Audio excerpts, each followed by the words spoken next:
수많은 이산 가족을 만든 휴전선. 우리 민족의 비극이자 세계 유일의 분단 국가인 대한민국의 상징으로 수많은 영화에 등장해온 휴전선. 그러나 현실 속 휴전선은 영화보다 훨씬 더 위험하고 치열하다. 대한민국의 최전방을 노리는 북한의 도발은 지금도 진행형이기 때문이다.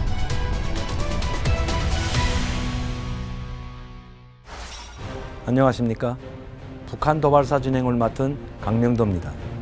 지금 화면으로 보셨듯이 휴전선을 소재로 한 영화가 생각보다 참 많습니다. 수많은 관련 영화가 제작될 만큼 휴전선에 대한 우리 국민의 관심은 지금도 상당한 것 같습니다. 이런 관심은 비단 우리 국민뿐만은 아닌데요. 우리나라를 방문하는 외국인들이 가장 가보고 싶어하는 명소 중 하나가 비무장지대와 공동경비구역이라고 합니다. 세계 유일의 분단 국가를 상징하는 휴전선 일대에 대한 관심의 표현인데요. 말 그대로 전쟁을 잠시 쉬고 있음을 의미하는 휴전선. 그만큼 위험하고 위태로운 지역일 겁니다. 그래서 비무장지대 DMZ와 그 안에 공동경비구역 JSA를 두고 긴장 완화를 위한 최소한의 장치를 마련했지만 평화가 지켜져야 할 이 완충지대마저도 북한은 끊임없이 유린해 왔습니다. 1950년 6월 25일 기습적인 북한의 무력 남침으로 전쟁의 소용돌이에 휘말린 한반도. 미군을 주축으로 한 국제연합군과 북한의 지원군을 자청한 중국, 소련군의 개입으로 전장은 교착 상태에 빠집니다. 결국 51년 7월 정전회담이 시작되며 일대 전기를 맞은 6.25 전쟁. 휴전을 반대한 한국은 불참한 채 미국과 북한 그리고 중국이 참여한 회담은 무려 2년간 계속됐다. 2년 가까이 시간을 끌게 된 결정적인 이유는 유엔군 측과 공산군 측이 포로송환 문제에 대해서 접점을 찾지 못했고 또 휴전선을 어느 지역으로 그을 것인가에 대해서도 상당한 양측 간의 입장 차이가 있었기 때문에 한반도를 둘러싼 각국의 복잡한 이해관계 속에서 쉽게 합의에 이르지 못했던 정전회담. 마침내 1953년 7월 27일 국제연합군 총사령관과 북한군 최고사령관 김일성 그리고 중국 인민지원군 사령관이 최종 합의하면서 3년여에 걸쳐 치열하게 전개됐던 6.25 전쟁이 일단락됐다. 정전. 말 그대로 전쟁이 일시에 정지한 것이다. 정전협정이라고 하는 것은 기본적으로 군사력을 분리시키는 거예요. 군사분계선과 완충지대인 비무장지대를 기준으로 해서 군사력을 분리시켜서 서로가 서로에게 군사적인 행동, 다시 말하면 군사적인 도발을 하지 못하도록 한 것이 바로 정전협정이고, 정전협정을 토대로 한반도의 동서를 관통하는 휴전선이 그어졌다. 동해안 고성에서 중부 철원을 지나 서쪽으로 한강 어귀에 이르는 총 248km의 군사분계선이 생긴 것이다. 남과 북이 대면하는 지역이니만큼 휴전선을 사이에 두고 남북으로 각 2km를 완충지대인 비무장지대로 설정했다. 하지만 북한은 이를 무시하고 전쟁 직후부터 휴전선 도발을 감행한다. 그때 당시만 해도 사실 이 전방 지역, 다시 말하면 휴전, 지금 군사분계선 일대에 이 지금같이 삼중 철책이 만들어졌다거나 감시 장비가 됐다거나 그러지 않기 때문에 사실 그 간첩이나 무장 공비들이 얼마든지 들어와서 암약을 할 수 있었고, 전쟁의 상처가 채 아물기 전인 60년대 북한의 휴전선 유린은 심각한 수준이었다. 당시 북한의 대남 도발 사건은 총 1,300여 건, 그중 국지 도발은 거의 휴전선 일대에서 발생했을 정도다. 적의 도발이 아주 심했어요. 그때 당시의 상황은 제가 근무할 때는 1월 달에 김신조 일당이 청와대 습격 사건이 있어가지고 서울 복판에서 총격전이 벌어지고 동해상에서는 미 정보함 푸에블로호 납치, 미 C-21기 격추, 우리 155마일의 전선에는 안 뚫린 데가 없이 침투해 왔어요. 특히 1968년은 북한의 도발이 최고조에 달한 해였다. 그해 1월 일명 김신조 사건이라 불리는 북한 무장공비의 서울 침투 사건이 있었고, 이틀 뒤 북한은 미국 정보함 푸에블로호를 납포하며 80여 명의 선원들을 위협하기도 했다. 이어 11월엔 울진과 삼척 지역에 무려 120명에 이르는 무장공비를 침투시켜 우리 사회를 충격에 빠뜨렸다. 이렇게 거침이 없었던 북한의 도발. 휴전선 일대 모든 지역이 도발의 대상이었을 정도다. 당시 최전방 12사단에서 복무한 공원규 씨도 그의 도발을 생생히 기억한다. 쾅쾅 소리가 나고 총소리가 나더라고. 나는 그때 당시에 뭐 이게 겁이 없었어요. 그냥 탕 튕기면은 그냥 견지에 달려가고 그랬어. 근데 내가 일개 분대를 데리고 그냥 견지에 딱 도착했는데 상황이 벌어졌어. 상황이 벌어졌는데 우리 애들이 봤는데 얘도 오는 거를 발견하고 총을 쏘니까 여기도 총을 쏘고 육탄전이 벌어진 거야. 갑작스런 총격전은 한밤의 추격전으로 발전했고, 짙은 어둠 속으로 숨은 북한군과의 교전은 그렇게 새벽까지 이어졌다. 거기에서 이제 집중 사격을 하고 이래서 죽었는지 살았는지 모르지만 밤이니까 함부로 접근할 수 없고, 동이 투자하게 딱 가니까 3명이 그 사살돼 있고 노획 장비도 꽤 많더라고. 노획 장비에 카메라 등이 포함된 것으로 보아 난파 간첩임이 분명했다. 당시 하루가 멀다고 간첩을 침투시켰던 북한. 그들에게 휴전선은 반드시 넘어야 할 장애물이었다. 우리의 전방부대는 이렇게 24시간 적의 도발에 맞서야 했다.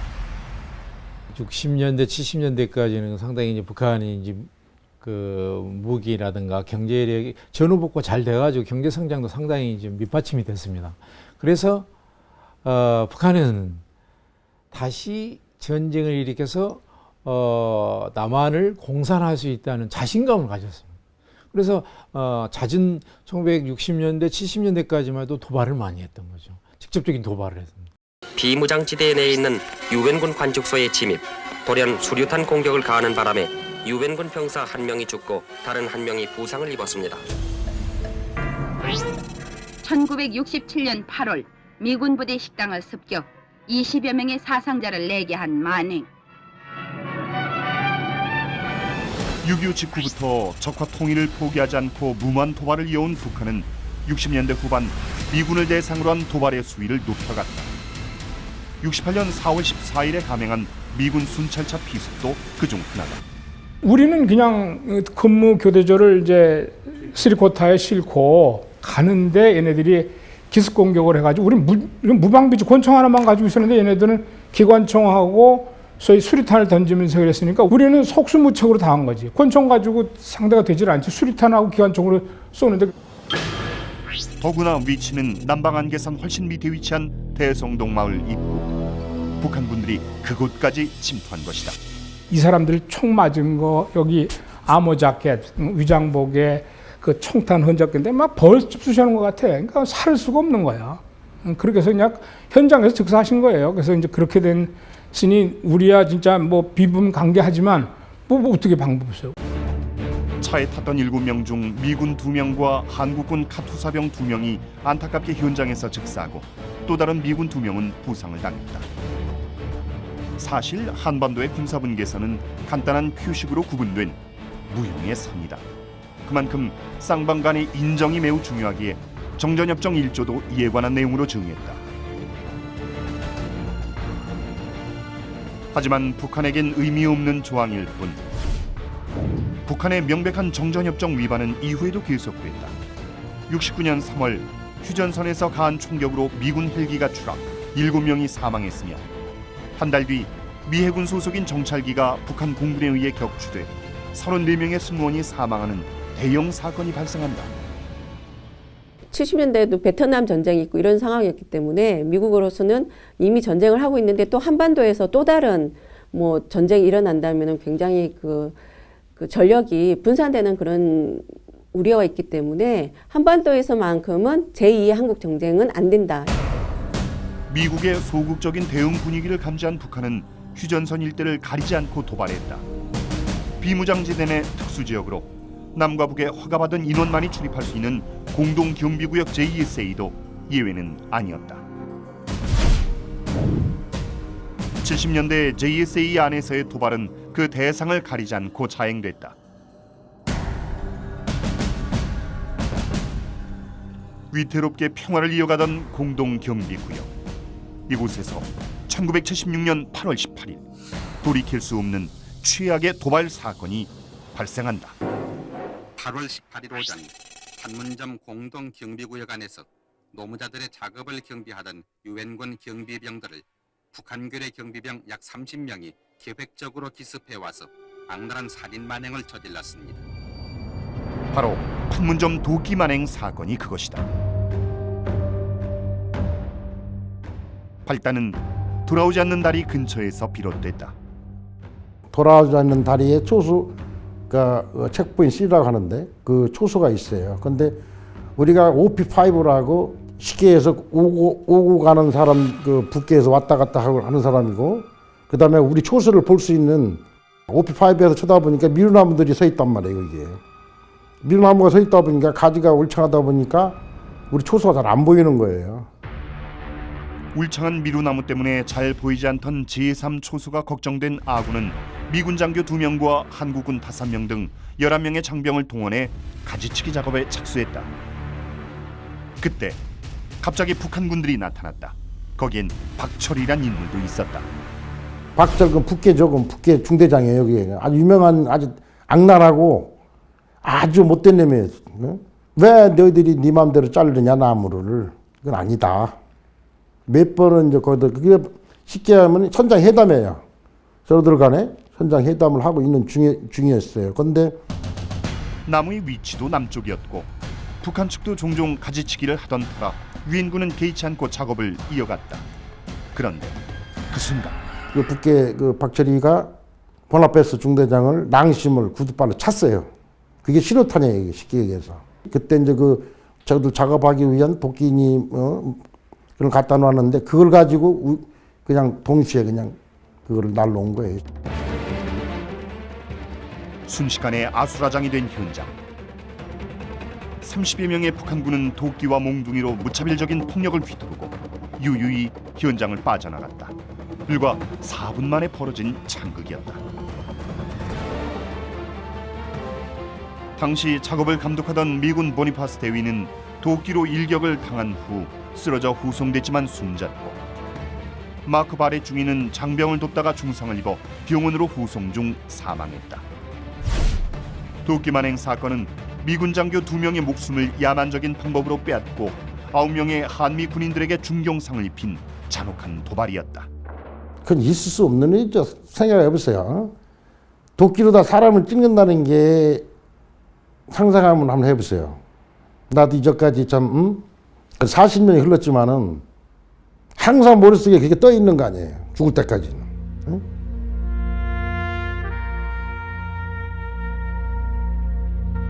당시 3자녀를 둔 가장이었던 보니파스 대위는 한국 복무 만기를 단 3일 앞두고 참변을 당해 안타까움을 더했고 부임 한 달 만에 사망한 마크 바레 중위의 사연 역시 숙연하게 다가왔다. 자국민의 안전을 무엇보다 중시하는 미국이 더 이상 좌시할 수 없는 상황이 된 것이다. 동맹 우방국 장교의 비참한 죽음에 대한민국도 분노했다. 공동경비구역에서 발생한 첫 번째 살인사건의 파장은 한반도를 넘어 전 세계로 퍼져나갔다. 그 과정에서 국제 언론, 외국 언론들이 많은 주시를 했고 판문점이 또 한반도의 군사 분계선이 휴전선이 그렇게 평화로운 곳이 아니고 매우 위험한 곳이었구나 하는 그러한 것을 국제사회가 새롭게 인식하는 그런 계기가 된 사건이었다고 볼 수 있습니다. 한 가정의 믿음직한 가장이자 당당한 군인이었던 이들을 끔찍한 방법으로 살해한 도끼 만행 사건은 북한 정권의 잔인한 민낯을 적나라하게 드러낸 최악의 도발로 기록됐다. 76년 당시 제가 대학교를 갓 입학한 신입생이었는데요. 북한은 9월에 새학기가 시작됩니다. 그런데 8월 18일에 이런 사건이 일어났으니 대학을 전면 폐쇄하고 그야말로 난리가 났습니다.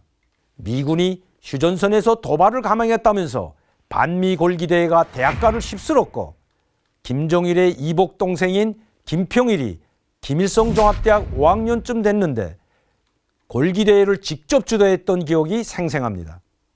뿐만 아니라 이 기회를 조국 통일의 원년으로 삼자면서 전면전에 대비해 대학생들이 모두 입대할 정도였습니다. 비록 사건이 전후 관계를 왜곡한 채 미군이 도발이라 홍보했지만 도끼 만행 사건은 북한에게도 분명 충격적인 사건이었습니다. 사실 그 전까지 휴전선에서의 교전이나 피습, 납치 사건 같은 도발은 북한에겐 그다지 특별한 사건이 아닙니다. 휴전선에서 도발을 감행하는 북한 병사는 대부분 특수부대, 정찰국 출신이어서 훈련 삼아 도발을 하는 경우가 많았는데요. 일종의 담 키우는 훈련이었다고 할까요? 실제 상황을 훈련처럼 생각하고 투입되는데 만약 죽거나 다쳐도 영웅 취급을 받으며 가족들의 처우가 좋아집니다. 그러니 아무리 위험한 도발도 마다하지 않는 거죠. 자, 이것이 군사분계선과 비무장지대를 표시한 지도입니다. 군사분계선 너머 2km가 바로 비무장지대 DMZ인데 그림으로는 군사분계선을 이렇게 표시했지만 사실 군사분계선은 철조망이나 장벽 같은 선으로 구분되어 있지 않습니다. 우리가 영상으로 봐서 익숙한 철책선은 비무장지대인 DMZ의 남방 한계선에 위치한 것이며 군사분계선은 지도상 좌표로 존재하는 무용의 선인 것입니다. 그러니 휴전선을 지촉에 둔 비무장지대 내 GP와 남방 한계선 인근 GOP는 북한 도발의 타겟이 되곤 했습니다. 특히 1968년에는 하루가 멀다 하고 휴전선 국지 도발이 있었다 해도 과언이 아닌데요. 그해 DMZ 내 중대 사건은 발생 일수 기준으로 무려 186일이고 그로 인한 사망자도 500여 명에 이른다고 합니다. 정전협정 1조가 그 어떤 군사도발도 할 수 없다는 내용일 정도로 중요한 완충지대지만 북한은 이를 완전히 무시한 겁니다. 하지만 도끼 만행 사건은 넘지 말아야 할 선을 넘은 도발이었습니다. 단지 영화 속의 이야기만은 아니다. 과거 공동경비구역은 영화 속 그곳과 다소 닮아 있었다. 그 당시는 서로들 그 MDL 라인이 그게 없었고 우리도 저쪽 그 초소까지 가고 걔들도 우리까지 초소로 오고 서로들 왕래가 많이 했었죠. 그때는 공동경비구역이니까. 하지만 도끼 만행 사건은 많은 걸 변화시켰다. 8.28 사건 나가고 나서는 이제 진짜로 이제 살도를 한 서로들 좀 눈이 좀 빛나는 서로들 그런 상태가 됐죠.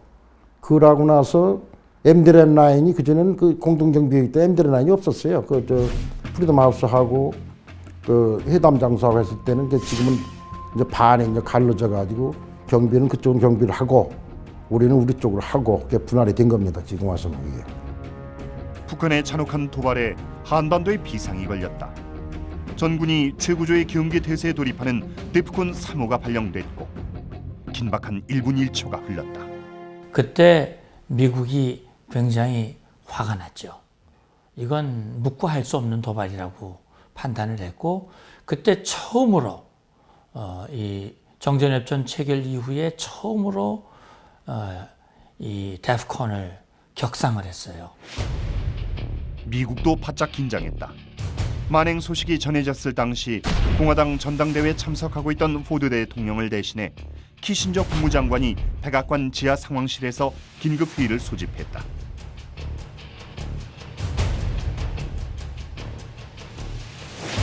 미군 장교들의 참담한 죽음에 분위기는 격앙됐다. 하지만 1964년부터 73년까지 9년여에 걸친 베트남 전쟁의 깊은 수렁에서 빠져나온 지 이제 겨우 3년. 오랫동안 전쟁을 경험한 미국이 선택할 수 있는 대응법은 신중할 수밖에 없었다. 포드 대통령은 전면전의 위험성을 걱정했다. 당시 박정희 대통령도 화력 사용에 반대했다. 중화공업 육성책으로 경제발전이 궤도에 오른 70년대의 대한민국. 무모한 전쟁보다는 평화적인 방법으로 체제 경쟁에서 승리하고 싶은 계산도 깔려 있었다. 그렇게 한미의 합의하에 비교적 온건한 응대가 결정됐다. 일명 폴 버년 작전. 폴 버년은 미국 민화에 등장하는 거인 나무꾼의 이름. 그 이름을 딴 미루나무 제거 작전이 계획된 것이다. 작전의 핵심은 문제의 미루나무를 직접 베어버리는 것. 얼핏 간단해 보이지만 그 내막을 들여다보면 상당히 위험한 작전이었다. 그 미루나무 제거 작전을 했죠. 그때 만약에 북한이 도발한다면 인전 북한을 때리겠다라고 하는 강력한 의지를 가지고 했는데 북한의 반응에 따라 180도 달라질 수도 있는 작전. 만일의 사태에 대비해 미국은 F-9 전투기와 F-111 전폭기 그리고 B-52 폭격기까지 대기시켰고 해상엔 항공모함 미드웨이함이 항진했다. 그야말로 전쟁 직전이었다. 거기에 한국군 역시 특수부대를 투입, 만반의 태세를 갖췄다.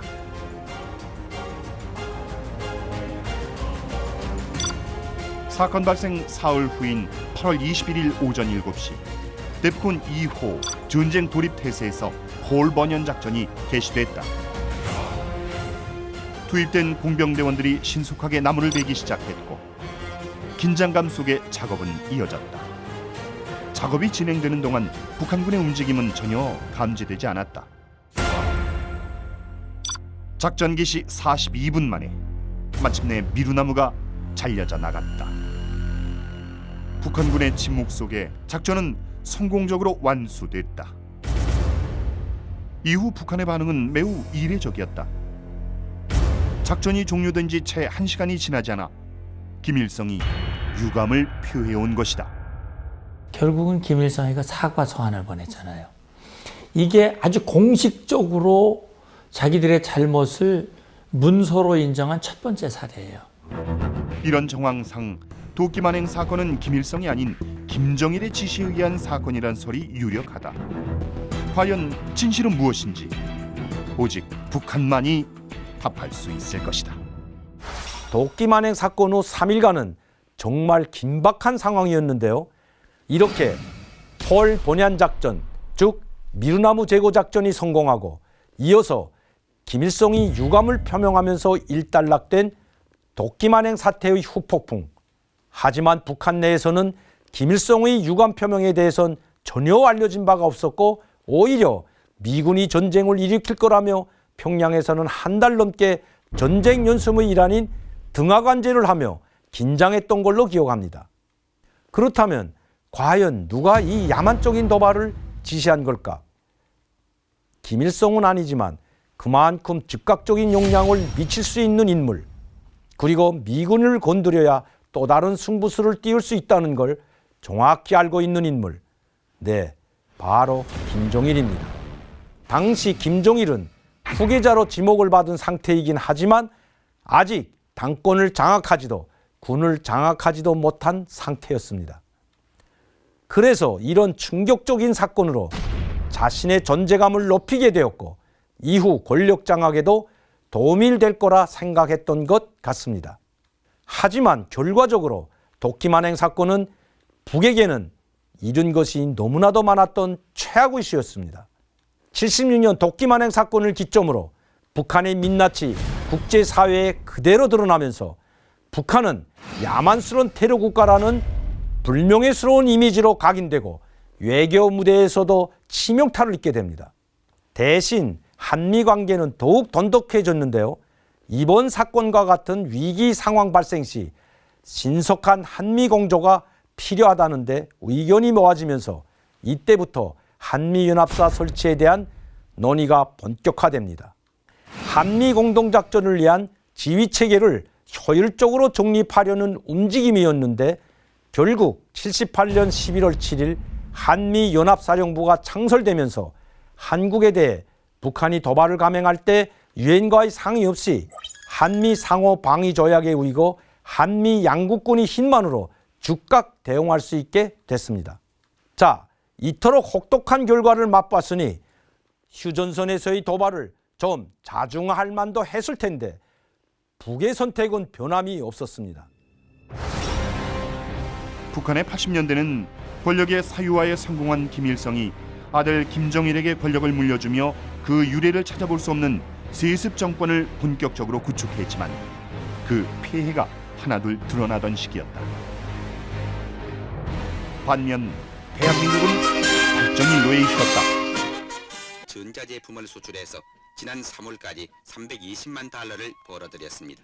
10년 전에 겨우 3천만 달러 선에 머물었던 우리나라 수출 실적이 이제 그 45값절이 늘어난 13억 5천만 달러를 바라보게 됐고 1962년 제1차 경제개발 5개년 계획을 시작으로 한강의 기적을 일궈나간 한국.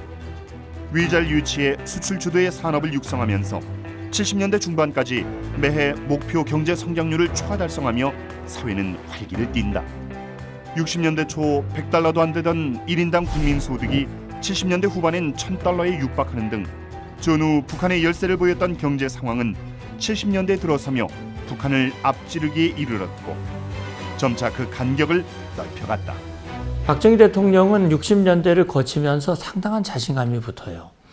그리고 이제는 북한과 무언가 대화를 해도 이제는 이 우리의 페이스, 우리가 원하는 방향으로 끌고 갈 수 있다라고 하는 그런 무언가 자신감이 붙는 거죠. 하지만 북한의 상황은 정반대였다. 해방 후 소련식 공산주의 체제를 핑계 삼아 1인 독재 체제를 확립한 북한. 60년대 군수 산업을 바탕으로 한 중공업 우선 정책은 산업 불균형을 초래했고 거기에 강제적 노동력 동원과 자원 배분 문제 등이 겹쳐 경제 성장이 둔화된다. 사회주의 계획 경제의 고질적인 폐단이 나타난 것이다. 여기에 국제사회의 변화도 위기로 다가왔다. 동서 간의 갈등이 많이 줄어들었고 미국과 소련 간에도 그 군축 무기 협상이 날 정도로 이제 굉장히 국제 정세는 굉장히 하해 분위기로 가고 있는데 북한 입장에서는 굉장히 그 불안감을 느끼고 있던 상황이었습니다. 70년대 중반부터 후계자 수업을 받아온 김정일이었지만 현실 정치에서 그는 최악의 지도자였다.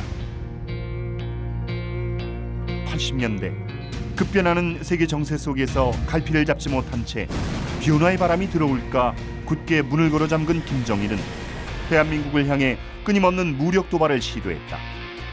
쌓여가는 북한 내부의 불만을 우리에게 돌리려는 술책이었다. 평화가 보장돼야 하는 휴전선 일대는 80년대에도 조용할 날이 없었다.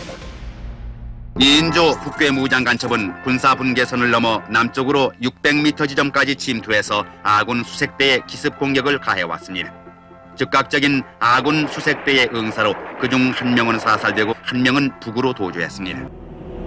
특히 하천을 이용한 도발이 빈번했다. 중서부전선 임진강 이북에서 남으로 흐르는 상류를 통해 교묘하게 부유물로 위장해서 야음을 틈타 침투한 적은 우리 국군 용사들의 철저한 수색 작전으로 사살되었습니다. 금일 02시 52분경 1983년 6월 임월교 무장공비 침투 사건은 당시의 전형적인 하천 도발 사건이다. 파주 문산읍의 임월교 다리 밑으로 북한 인민무력부 정찰조 출신 공비 3명이 은밀히 침투하던 중 우리 군에 발각돼 집중 사격으로 전원 사살된 사건. 이렇게 북에서 남으로 흐르는 임진강의 특성을 이용한 공비의 침투는 당시 크나큰 위협이었다.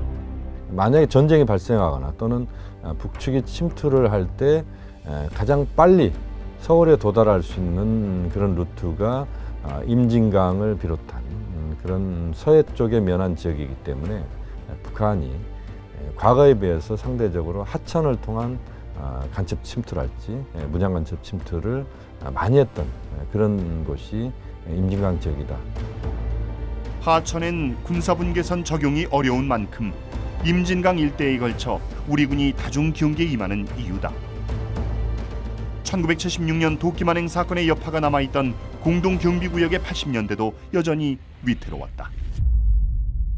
분위기가 이렇게 좀 살벌했던 시기였습니다. 그때 당시에. 그래가지고 서로가 이렇게 농담이나 이렇게 할 수도 없는 그런 상황이었었고 분위기는 매우 안 좋았던 그랬던 시절이었어요. 84년 소련인 유학생 망명 사건은 JSA의 또 다른 위기로 다가왔다. 북한으로 유학와 북측 JSA 관광 가이드로 일하던 소련인 마트조크가 판문점을 통해 망명을 시도하는 과정에서 북한이 또다시 정전협정을 위반한 것이다. 권총 들고 2명이 그 소련 유학생을 잡으러 왔던 거고 그 뒤로 일개 분대가 자동화기를 들고 넘어온 거예요. AK-47을 들고 일개 분대가 그 중에 한 명이 76년대 도끼를 휘둘렀던 박철이라는 애가 분대를 끌고 넘어온 거예요. 그러니까 말썽꾼은 또 말썽을 부린 거죠. 정전협정을 무시하고 무장한 채 군사분계선을 넘은 북한군과의 총격전. 이때 도끼만행 사건의 주범 박철을 포함한 북한군 3명이 사망하고 5명이 부상당했다. 이 과정에서 우리 측 장명기 상병도 안타깝게 산화하고 만다. 헬기장 옆에서 쓰러져 있었습니다. 그래서 그걸 보고 제가 그 숨소리를 들으려고 귀를 대니까 숨을 쉬지 않았습니다. 그래서 제가 시트 가져와라 해서 시트를 가져와서 옮기는 것까지만 봤습니다.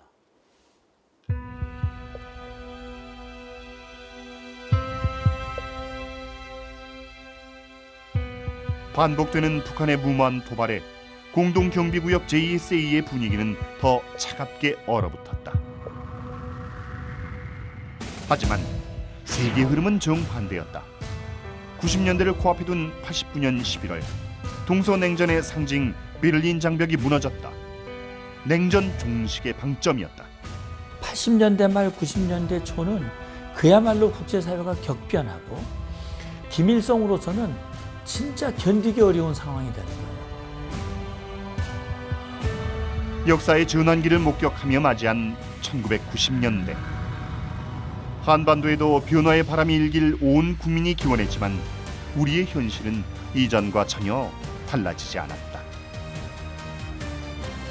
강원도 철원 북방 비무장지대 군사분계선 남쪽 약 1km 지점에서 국군 수색대가 수색 활동 중 북한의 무장 침투조 3명을 발견, 교전 끝에 전원을 사살했다고 발표하고 육상과 하천을 가리지 않고 휴전선 일대를 유린해온 북한. 공비 침투와 총격전은 그들이 포기하지 않는 대표적인 휴전선 도발 방식이었다. 거기에서 더 나아가 97년엔 비무장지대 내 우리 측 평화마을인 대성동까지 그 마술을 뻗쳤다.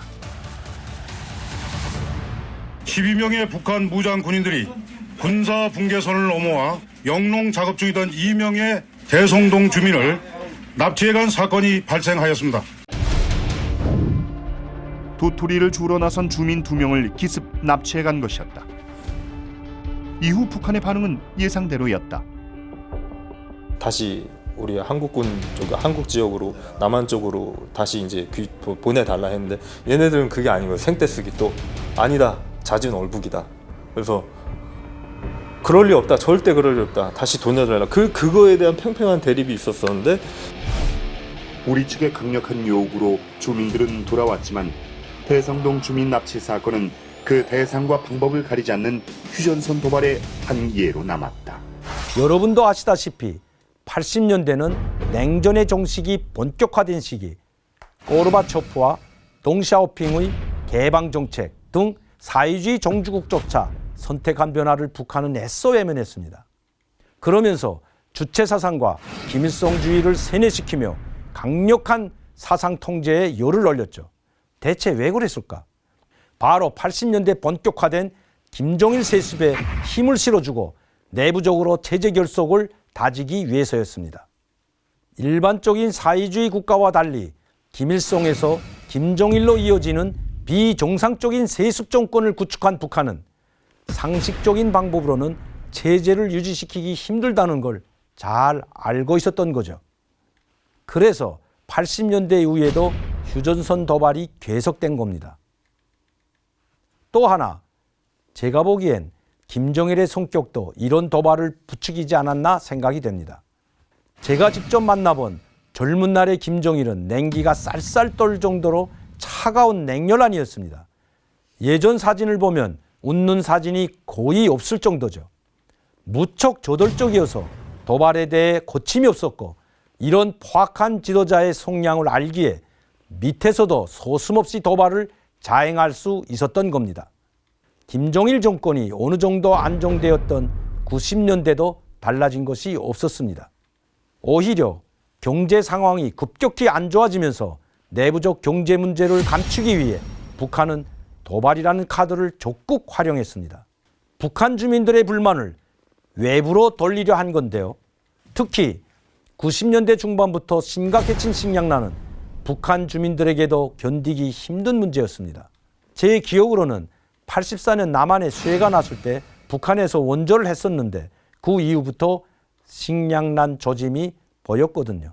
이후 이상기후 현상, 대홍수, 만성적 비료 부족 등으로 90년대 들어 북한의 식량난이 가속화됩니다. 그야말로 고난의 행군이 시작된 거죠. 그런데 이 엄청나게 비극적인 북한의 현실에도 김정일은 민생을 돌보기는커녕 이런 문제를 감추고 분위기를 전환시키기 위한 국면 전환용 카드로 바로 도발을 이용해 왔습니다. 정말 지도자로서 자질은 물론이고 기본적인 인간의 양심도 없는 거죠. 3대 세습에 이어가는 김정은 정권은 달랐을까요?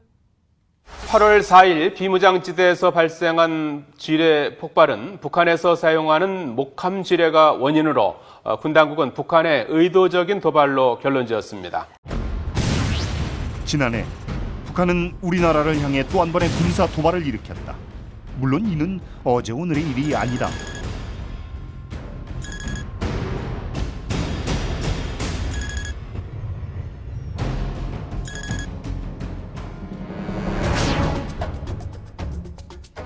과연 북한의 속내는 무엇일까? 1953년 7월에 협상된 정전협정 체결의 후속 조치, 스위스 제네바 정치회담이다. 이 회담은 남북 평화체제 논의를 위한 회담이었다. 하지만 공산 측 김일성은 한국에 있는 유엔군 철수가 휴전을 보장하는 필수 조건이라며 미군 철수를 요구했다. 이에 유엔군은 미군 철수가 불가하다는 입장을 밝혔고 결국 제네바 정치회담은 성과 없이 끝났다. 그렇게 한반도는 전쟁도 평화도 아닌 무력 충돌의 위험이 상존하는 지대가 된 것이다. 김정은으로까지 이어진 북한의 3대 세습. 북한의 정권은 매번 정전협정 무력화에 힘을 싣고 있다. 2013년 3월 김정은 정권은 기어이 정전협정 백지화를 선언하고 미국과의 대화를 요구했다. 한반도의 평화와 체제 보장을 위해 휴전협정을 평화협정으로 대체해야 한다고 주장하고 있는 것이다. 평화협정이란 말 그대로 서로 전쟁을 하지 않고 체제를 보장하며 평화롭게 살자는 의미다. 하지만 북한은 분단 당사국인 우리나라는 배제하고 미국을 대상으로 하는 그들만의 평화협정을 주장하고 있는 것이다. 북미 평화협정을 계속 주장했던 것은 그 평화협정을 통해서 북미 관계가 정상화되고 북미 간의 국교 수립이 이루어지는 그걸 통해서 체제 안전 보장을 받겠다. 평화협정을 주장하는 북한의 속셈은 주한미군 철수다. 전쟁이 끝난 평화체제에 주한미군이 주둔할 명분이 없다는 것이다. 하지만 북한의 의도대로 평화협정이 맺어지면 북한의 무력 도발 가능성은 더욱 높아진다. 이러한 말뿐인 평화협정을 위해 북한은 핵과 미사일로 한반도를 넘어 세계 평화를 위협하고 있는 것이다. 북한의 도발로 비무장지대는 연일 긴장감이 맴도는 가운데 지난해 벌어진 충격적인 사건이 바로 경기도 파주 DMZ 지역에서 발생한 목함지뢰 사건인 것이다.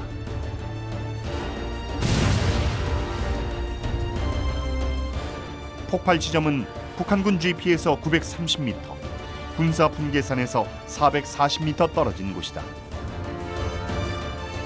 하지만 이곳은 사건 발생 한 달 전에도 정상적인 훈련이 있었던 곳이었다. 홍무는 저희가 수없이 많이 다녔던 그런 코스입니다. 그렇기 때문에 이유 없이 폭발이 일어날 리 없다라고 판단이 들었고, 저희는 작전을 들어갈 때 적에 대한 그런 공격에 대비해서 작전을 투입을 합니다. 그리고 이곳은 남쪽에서 북쪽으로 향하는 내리막이다. 때문에 유실된 목함지뢰일 가능성은 더더욱 희박하다.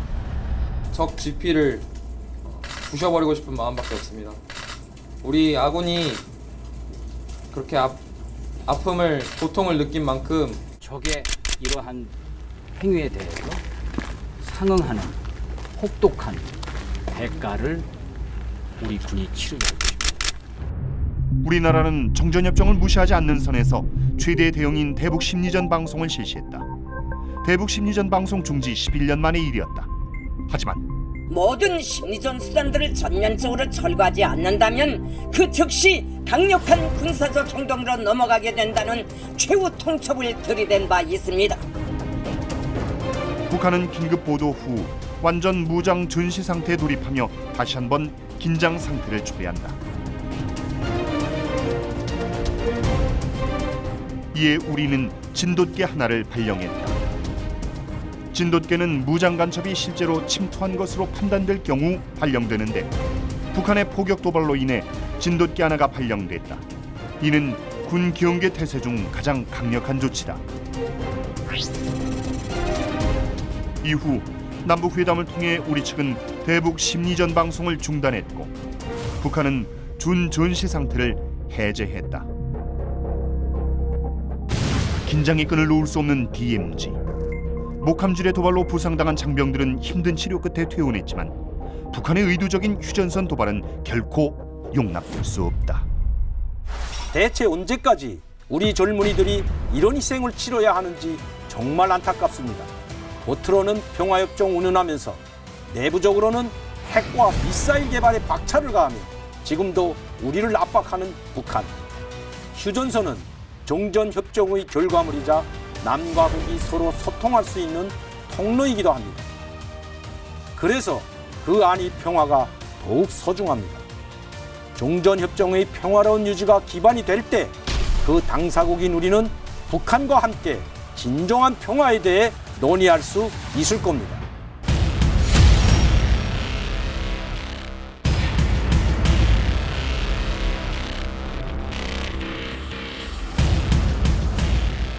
대한민국 혼란을 주는 거예요. 대혼란 주는 거예요.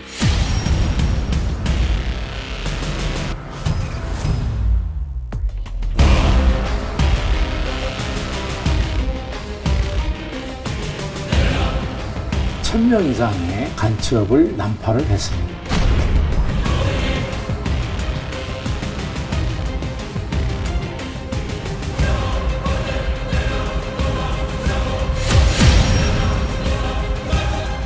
우리 대한민국을 향해서 통일전선 전술, 친북 좌파들을 기르고 우리 내부를 혼란시키고 그들의 최종 목적은 대한민국을 없애는 거예요.